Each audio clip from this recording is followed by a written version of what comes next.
This is Jason Spangler with the Trade-O-Ree calendar on ScoutPatchCollectors.com. I've got on the phone John Ort, who is be hosting the Norfolk Trade-O-Ree that's coming up next weekend. Hey, John, can you tell us a little bit about your Trade-O-Ree? Yes, thank you, Jason. Our Norfolk Trade-O-Ree is coming up Friday, February 22nd, and Saturday, February 23rd. And this will be our 8th year in Norfolk. Before that, we had, I think, a total of 40-some Williamsburg Trade-O-Rees that were consecutive and went into the Norfolk Trade-O-Ree.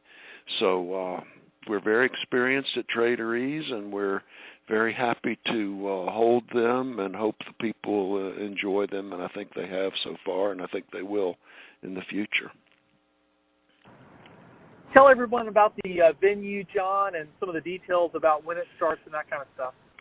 Yes, the venue is a bingo hall, which is a very large space, and it is in a shopping center in Norfolk, Virginia.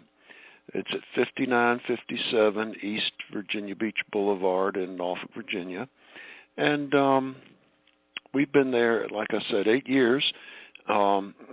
We have, I would say, now this is a little bit hard to pin down, but we have such a large space there, and it enables us to change our configuration depending on the number of table reservations we get. And in other words, we have a flexible capacity. We're really not ever sold out. Because of the space and the tables that they have, and they even have tables in the back that we can bring out. We usually set up about 75 or 80, and that usually is what handles most years. We could even go higher than that, depending on the people who want to come.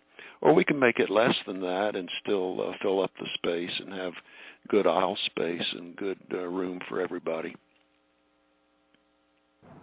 And, John, I was at your Trade-O-Ree last year, and one thing that I noticed about Norfolk is, being that you're in Virginia, you do kind of have people coming from the northeast and also from the southeast. Can you kind of talk about that mixture of people that you get?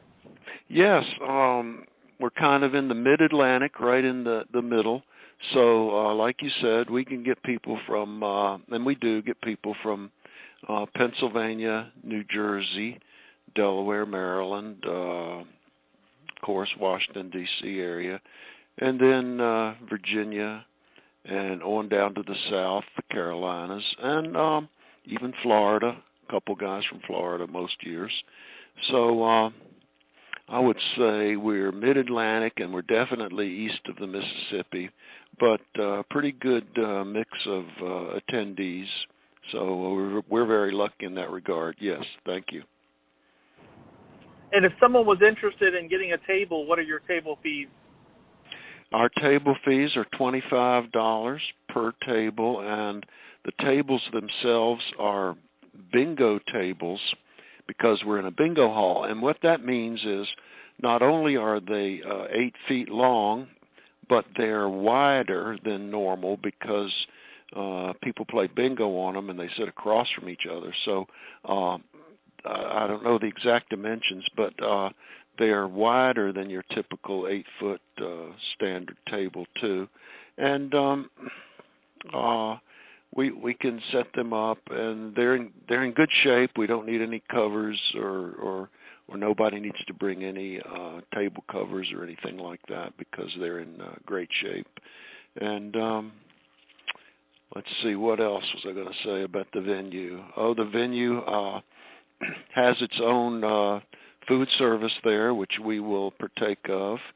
It has an ATM, and it has, of course, restrooms and ground-level parking, and I think everything is pretty convenient. We have carts and things that are able to move your memorabilia in and out the doors, and so it's I think a very convenient place. We're glad to be there. Yeah, it's kind of interesting because if someone hasn't seen it before, it's kind of like a big shopping center. So there's a huge, huge parking lot, but it's also several other, businesses and stuff are in that shopping center, so it's pretty active area. Very true.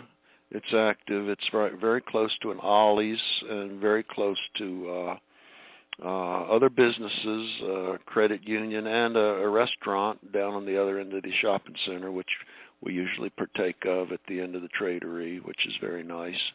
So all in all, we were lucky to find it. We were happy, and the guy who rents it to us is very nice, so we're able to get a good rate, and we're able to continue that for the past 8 years.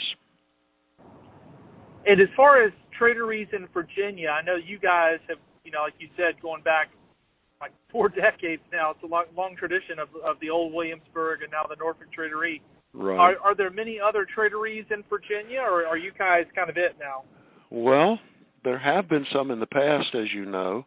I'm sure you keep up with the Trade-O-Rees since you do involved in a couple yourselves, I know of.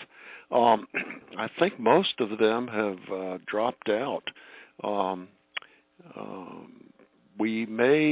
I think there's another one in the Southwest in the summertime or August time frame, and then there's us. But recently, Roanoke stopped. I think this year. For the first year, they didn't have theirs, and in the past there have been some others in Woodbridge in Northern Virginia and Lynchburg and in Richmond even at one time. But all those are gone now, and I think that ours and maybe that one other one in Southwest Virginia is the only one, or the only two. And do you all get many people coming from like the Washington, D.C. area, or how far of a drive is that? Well, that's about 3 hours, or depending on your location or the traffic. Interstate 95, of course, is not very user-friendly around Northern Virginia and Washington, so I would say 3 or 3.5 hours, depending on the time of the day. And we get a good turnout.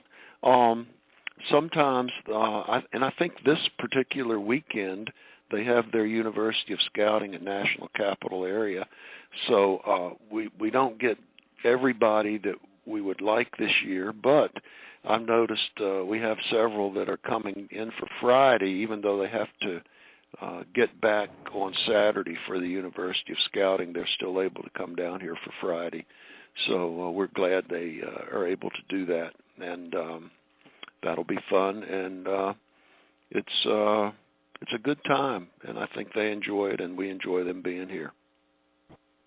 Well, I know when I was there last year, there was a group of guys that had broken out all of their blue heron patches and were looking at diamonds and trying to figure out variations and stuff. So yes. It is a great gathering of collectors. That's what I really preach to people about Trade-O-Rees, and I hope if they're anywhere in the area, they'll make plans to come to the Norfolk show next weekend. Yes, I think we'll have some of that same kind of analysis going on. John Athade will be here from Patch Vault, and he likes to get the latest on all the issues of the lodges, especially the ones he doesn't have yet. And so there'll be a lot of verification with that. And we always find some new things. We're always able to share information and learn some things at these Trade-O-Rees, and that also helps the hobby and helps advance the collecting interest and the education of it. Well, John, thank you very much. I appreciate it. I'm not going to be able to come this year. I've just got so many scouting commitments on my calendar. My wife literally, I'm headed to Columbia this weekend for staff interviews, and my wife's giving me a hard time about that. So well, I certainly wish you the best on that. I know you're the camp director there, are you not? Right, that's right. So I got a lot of stuff that's a big job, yes. Yeah. Well, good luck with that. I hope that'll prove successful. Okay. Well, thank you so much, John, and we hope that you have a great Trade-O-Ree and good weather. February can be a little dicey, but you are in coastal Virginia, so it shouldn't be any snowstorms. That's right. I think the latest one is supposed to be about 50 degrees and about also about a 50% chance of rain. As long as it's not snowing, we'll be able to carry on just fine. That sounds good. Well, thanks very much, John. Thank you, Jason. Thanks very much.